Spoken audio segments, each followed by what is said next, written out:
Hey guys, it's Mohammed here from Tech Reviews, and in today's video I'm going to be upgrading my YouTube setup using the Minger RGB LED strip lights which I purchased from Amazon. I'm going to do an unboxing and complete end-to-end setup, so if you like today's video don't forget to hit that like and subscribe button.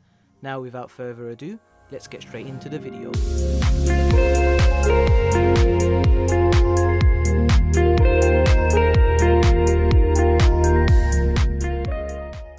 Inside the box, you get a 5-meter LED strip light, as well as one 44-key remote controller, one IR control box, one power supply, 5 buckles to help keep the lights in place, and instructions on how to set up your device. The LED lights have 20 colors available, as well as 8 different modes, which can fade, jump, and flash between each color. This can all be controlled from the controller provided. The lights are super bright and have low power and energy consumption compared to traditional lighting. The setup process for the LED lights is super simple. Start by connecting the LED strip to the IR control, and then connect the IR control into the power supply cable.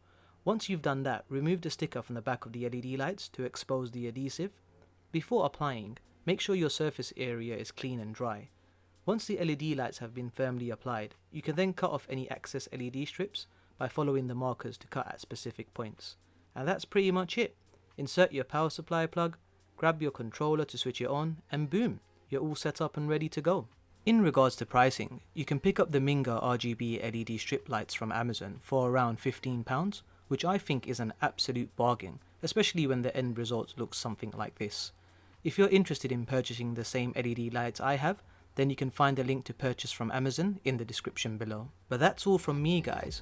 What would you connect the LED lights to in your home? Let me know in the comments below. I'm Mohammed from Tech Reviews, and I'll see you all in the next video.